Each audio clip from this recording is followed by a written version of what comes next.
Okay, folks, I'm back. I'm your host, BKP. Good morning from the office, North Georgia's only live online morning show. We're going to try to calm this thing down a little bit. Things got a little out there on that first half hour, so we accept that. We understand, so we're going to try to stay focused. Now, at 9 o'clock, my guest in the studio will be Mayor Donna Whitener. Mayor Donna Whitener will be here, and also Council Member Rhonda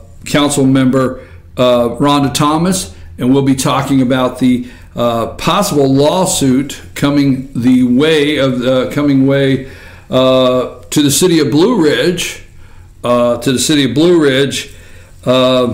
Why would you sue your own city? Because the reality is, no matter what anybody says, and no matter what people are out there saying, anything about this, the reality is they have to sue their city, their taxpayers. That's who they're really suing. So we're going to talk to them about that. And then let me just tell you what we got. So they're going to be here for about 30 minutes around that area. Then we're going to close the show today with the citations that have been issued to business owners, 3 stores, 2 establishments, bars / restaurants, for selling alcohol to people under 21. Now, that's a pretty good investigation. 3 stores in this thing and 2 establishments there. That's a pretty good. But why did the sheriff have to do it? Why did Sheriff Dane Kirby? He didn't personally do it, but why did the sheriff's office of Fannin County have to do it? Why didn't Johnny Searcy, chief of police? Maybe he's too busy on his new investigation and trying to rid the city of pussycats running around loose. Okay, seriously, I mean, somebody told me there's feral cats. What are those feral cats? And they got a little problem there in Blue Ridge, and he's helping try to rid the city and keep them safe from cat attacks. Okay, first middle finger, and now cat attacks, and people are afraid. They can't even come out their doors anymore. It's the fear has gripped the city. I mean, you don't know if you're going to get the bird or a cat attack. Woo, Johnny's on the case. There's even one candidate going around saying that, if elected, she would make sure there was no more pussycats, cat attack fear, feral cats running around. So we're going to talk that. We're going to talk about the citations. Who are they? What did they do? What happened? And whatever. We're going to talk about that. So now let's get back to let's get back to this. Show me, give me a picture here. Now, Bannon, I tell you, there's no way under the sun that that Donald Trump and Steve Bannon didn't know what was going to happen in Alabama, okay? Because let me tell you this, let me make a bold statement. If Donald Trump really thought that Alabama was going to elect, here's the first time you're going to hear this on the show. If the President of the United States really thought for 1 minute that Luther Strange was going to beat Roy Moore in Alabama, this is one time you need to just pack the bags and head back to Trump Tower, Mr. President, if that's really what you thought. But I for one, say it did not happen that way. Because, now, Roy Moore, let's remember, we like Neil Gorsuch, okay? But do your research. Roy Moore was on the short list. I think he was on the list. Just do your research. I think he was on the list for possible Supreme Court candidates. Really? Okay. Now, let's put the picture up of Joe Manchin and President Obama. Okay? All right. Steve Bannon rolls in to West Virginia. Okay? I have said this. All right?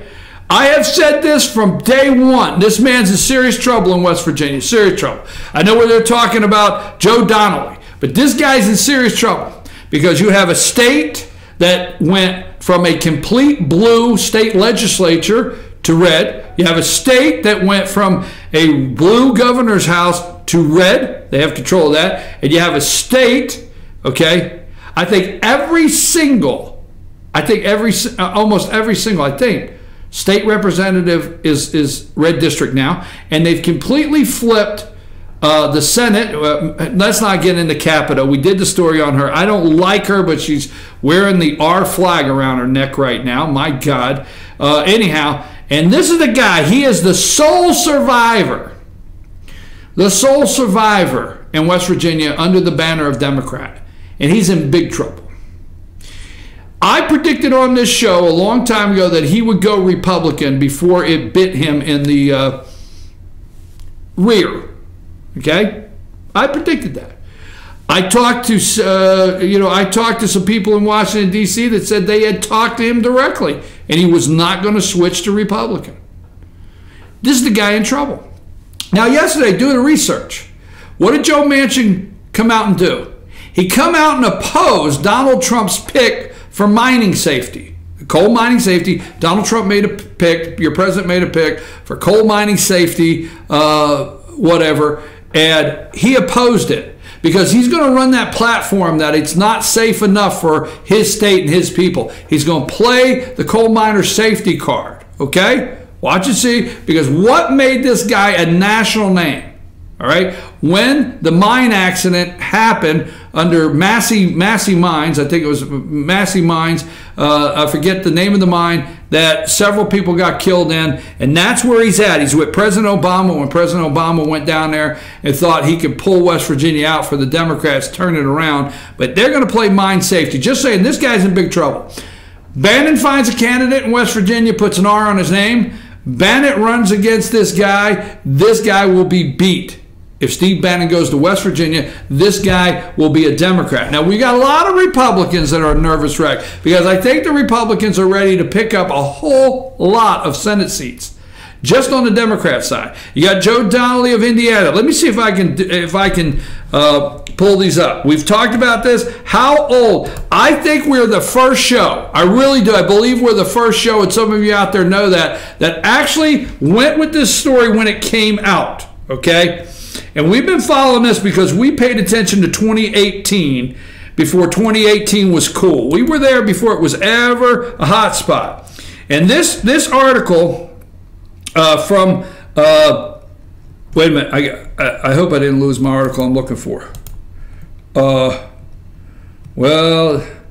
there it is. No, it's not. Lord, I hope, well, I'll be damned. Oh, excuse me, I shouldn't have said that. Man, I lost my article. Where in the world am I? But there's Joe Donnelly. There is, what's her name out there? Heidi Heidenkamp, North Dakota. There is Claire McCaskill. You know, we can't leave Claire out. There's Claire McCaskill out there. There's 10 of them. There's 10 Democrats. There's, what's his name? Ben Nelson in Florida. I'm doing these off the top of the head because I lost my article. But we looked at that how long ago? Here, right here. We looked at that and said, hey, you know what? I could have sworn I had that article. That makes me so mad. But we looked at that a year ago here, maybe a year ago. It said the Republicans can take these seats. So Bannon left just in time. We're not going to leave that alone. Let me see if I got anybody else on that. You got Luther Strange and Donald. Show that picture. We know Luther Strange, and we got Roy Moore. Now Thad Cochran. Okay, I just want to tell you something, folks. I just want to remind you of something. This is where I really get angry. I have to tell you, I get angry. So today we don't have Obamacare repealed. It's not repealed and replaced. This is not, okay?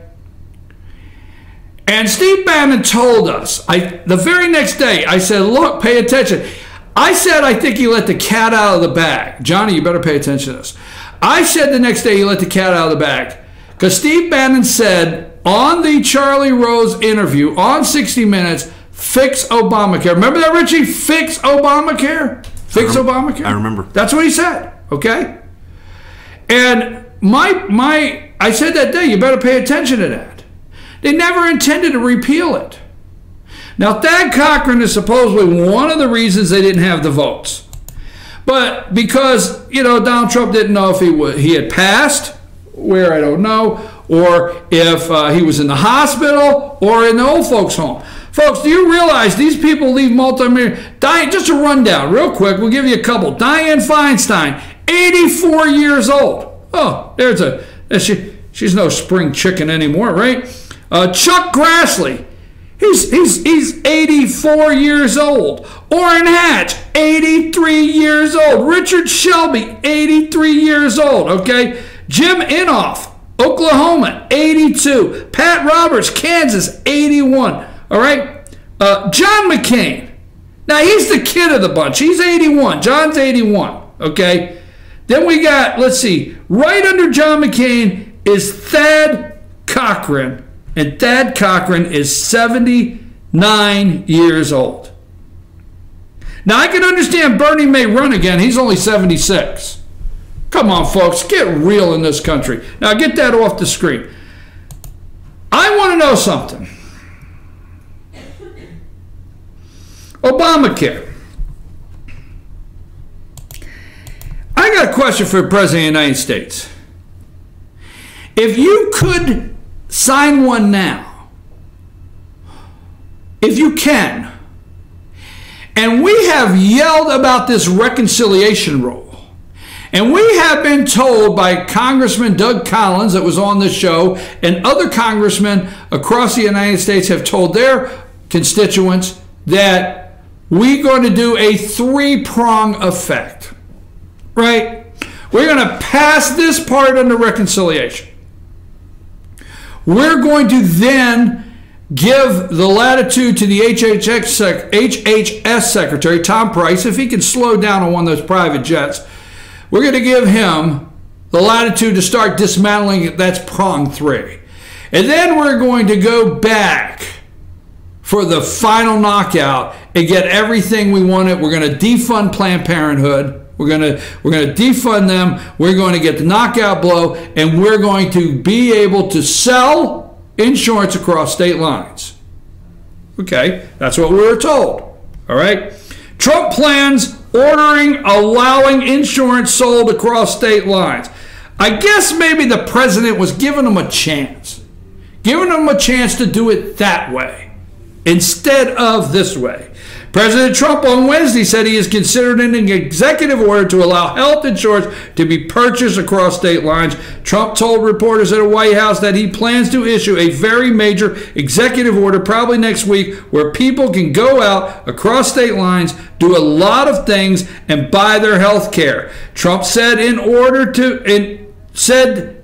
the order is being finished now. I'm going to cover a lot of territory and a lot of people, millions of people. Selling insurance across state lines is an ideal Republicans have long backed. They say competition will drive down prices. So watch what happens here. He's going to sign an executive order. My thought, if he signs an executive order saying that he will allow insurance companies to sell across state lines, all right, then in some theory, Obamacare will be dead. In some theory, okay? Obamacare will be dead in some ways. And it won't be the Democrats fixing Obamacare, and it won't be the Republicans repealing it as promised. It'll be Donald Trump doing it. Well, just watch. Let's see how this unfolds. Now, the other thing about this that we want to watch to see how it unfolds on the health care, the minute he signs an executive order, if this is all possible, to allow the selling of health insurance across state lines, okay? The minute that happens, all right, watch and see if HHS Secretary Tom Price doesn't start dismantling the inner workings of Obamacare faster than you could get on a corporate jet and fly 125 miles for $400,000. I'm telling you now. Because here's what's going to happen, folks. It's my opinion, okay? Because what a lot of people don't remember, Kathleen Sebelius, what a lot of people don't remember, when Obamacare was passed and it was this high, okay, that every 2 pages referred back to the authorities of the HHS Secretary. That's right. So watch and see. We'll see what happens. I want to, before we get to the 9 o'clock hour, I want to go over the tax cuts. Now, first of all, if you don't know me very well, I'm going to be clear with you this morning. Very clear. I am a trickle-down economics. It's not voodoo economics, George H. Bush. I am a Ronald Reagan trickle-down economics believer, okay? I believe if certain sectors are doing well, they spend money, and when they spend money, we have to build it, and when we build it, we get paid, and when we get paid, we go buy a washer, a dryer, and a TV, and then we're able to go buy our daughter or son the car for, that they wanted out of high school because the money trickled down. Now, when everybody is moving along and the money's trickling down, if done correctly, the tax revenue could go up. But reality is, no tax cut will be worth anything to this country until we cut spending, okay? I cannot stand, okay, a debt neutral, when they say, is it national debt neutral, okay? Will it add to the debt? I hate that conversation because they know good and well there's absolutely nothing in this country that you will do. Cutting taxes, you can't raise enough taxes. Unless you just totally cleaned out the wealth of this country, okay, and that's who's running the place, you can't raise enough tax revenue, okay? Tax cuts favor business. This is what you're going to hear, favor business. That's what you're going to hear. All right? $2.2 trillion going to business. Folks, it needs to go to the business. We need to repatriate money. There's a place in this to repatriate the money that is offshore. We have trillions sitting offshore. 100 billion, 900 billion, trillion. I mean, the numbers are astronomical sitting offshore. That will be brought back and reinvested into this country if we will change the rate and give a one-time maybe repatriation. I don't know what they'll do, but that's number one. Businesses, buying equipment, being able to defer the cost of the equipment through your tax credits. You're going to buy more trucks. You're going to buy more printers. You're going to buy more whatever, computers. You're going to buy more of stuff. You may even open 2 more stores, a small business that's sitting out there saying, well, we have this store and this store. We were always wishing to go into this market and this market. Maybe we'll get that. It needs to go to business. Trickle down. Now, corporate wealth, that's what you're going to hear. You're going to hear deduction for local and state taxes. That is going to be taken away. No more deduction for local and state taxes. So on your federal tax return right now as an individual, you can deduct the amount that you paid in local and state taxes. I don't think you're going to be able to do that anymore. But who is that going to hurt, folks? This is a kind of little gerrymandering that people don't realize in a way, maybe. That's what they'll accuse them of next. But if you can no longer deduct state and local taxes on your individual form, okay, who does that hurt? That hurts Connecticut. That's the rich people up in Connecticut. That hurts the blue states because they're the one paying the enormous state taxes. They're the ones paying the enormous local taxes. Enormous. That hurts them. Guess what they're going to start doing? They're going to go to the internet and they're going to say, you know what? Fannin County has one of the lowest tax rates in the entire South. Georgia has one of the lowest tax rates in the South. Alabama has one of the lowest tax rates. Heck, I can put up with Roy Moore in Alabama if it'll just put a couple more $1 million in my pocket that I don't have to pay taxes. I'm serious. It's going to hurt those states. So look for people to move the red states. That's enough to set Chuck and Nancy on fire. What am I missing this morning? Oh, the FBI. Listen, before we go, we got 6 minutes. The FBI. Now, listen, the FBI rolls in, right, and they knock on the door, and there's Rick Pitino, all right? And the guy says, hey, Coach, the FBI's here. And I don't mean one of the cheerleaders. I did that earlier, right? We all know. Put Rick in that lady that allegedly said that her and Rick went to the gender-neutral bathroom. Is that what we'll say, right? This allegedly, she says, her and Rick, they were met somewhere, and he said, hey, you want to go to the gender-neutral bathroom for a minute? Sure. That's alleged. But yeah, Rick Pitino's out. Boop, Louisville. I've been waiting how many years? Since a little kid, get this guy out of here. So Pitino at FBI comes in, and they have gotten, but Auburn's in here. And here's the only thing I want to say on this, okay? I want to say on this, all right? And I want to leave this alone. But where the FBI has this sting that has happened, where the FBI is concerned, what I'd like to know is, could you not get there to Auburn before Scam Newton got out? You mean you couldn't just move this operation up when you know good and well old Scam Newton over at the Carolina Panthers over in Auburn? Just say it. Just say it. Thad Cochran is so old.